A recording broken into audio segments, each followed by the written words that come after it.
నమస్తే అందరికీ, welcome to my channel నెల్ సేసు. నేను ఇప్పుడే హైదరాబాద్ నుంచి మెదక్ చర్చికి వెళ్తున్నాను.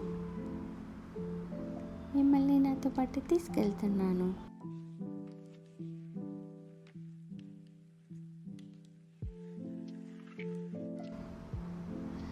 దక్షిణ భారతదేశంలోని ప్రముఖ చర్చిలలో ఈ తెలంగాణ మెదక్ చర్చి ఒకటన్నమాట.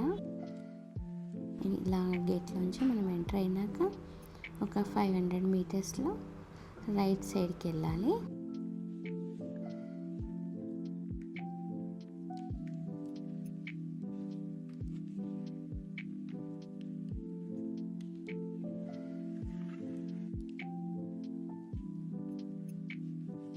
ఈ రైట్ సైడ్లో పార్కింగ్ ఏరియా ఉంటుంది. చూడండి ఎంత బాగా కనిపిస్తుందో. 175 అడుగుల ఎత్తు కాబట్టి మనకు అంత దూరం నుంచి కూడా చర్చ్ కనిపిస్తుంది. ఇది ఎంట్రన్స్ అన్నమాట. ఈ రైట్ సైడ్ పార్కింగ్ ఏరియా. చాలా పెద్దగా ఉంది పార్కింగ్ ఏరియా కూడా. చాలా నీట్గా ఉంది. వర్షం పడి కాస్త బురద ఉంది, కానీ ప్లేస్ అయితే మాత్రం ఒక 200-500 కార్లు కూడా పార్క్ చేసుకునేంత ప్లేస్ బాగా ఉంది. చూడండి ఎంత పెద్ద, ఒక స్టేడియం మాదిరి ఉంది. నాకైతే ఇంత పెద్ద పార్కింగ్ ప్లేసు.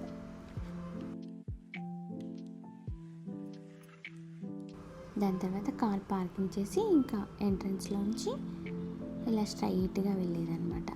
ఇక్కడ మళ్ళీ 500 మీటర్స్ నడవాలి.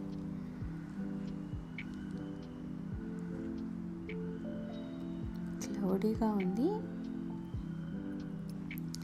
నాకేమో వర్షం పడుతుందేమో మరి అని కాస్త భయంగానే వెళ్తున్నాను. ఆ చర్చ్ దాని ముందర ఈ కట్టడం అన్నమాట, అంటే ఎంట్రన్స్. దాని బోర్డు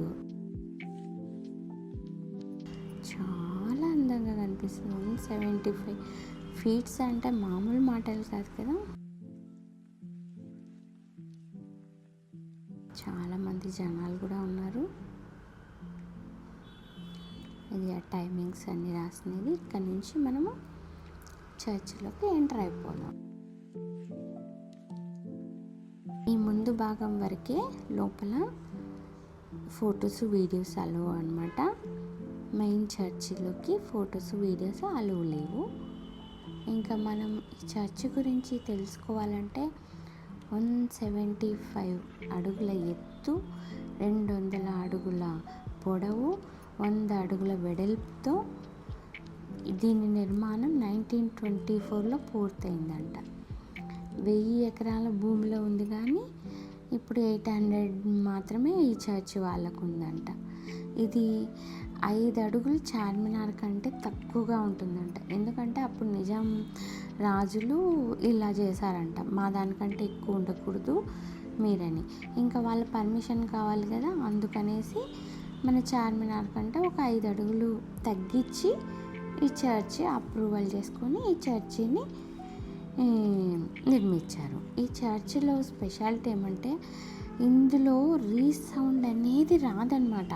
ఇప్పుడు నేను అవునా అలా ఉంటుందా అనుకున్నా, కానీ ఇప్పుడు జస్ట్ ఇక్కడ ప్రేయర్, అంటే సండే వెళ్ళాను, ఇక్కడ ప్రేయర్ జరుగుతోంది.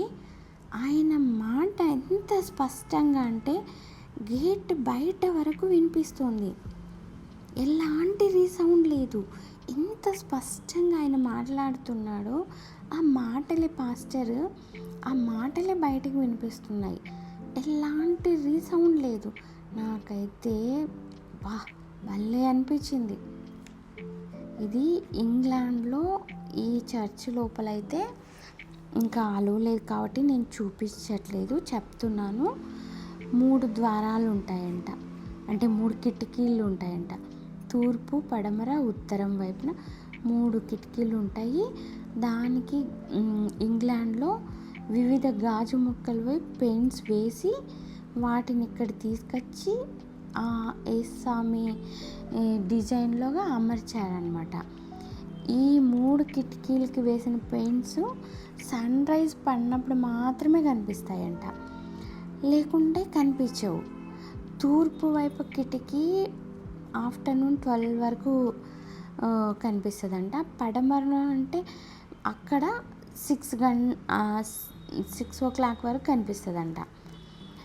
ఉత్తరం దిక్కునైతే ఒక్కోసారి సన్ రైజే కనిపించదంట.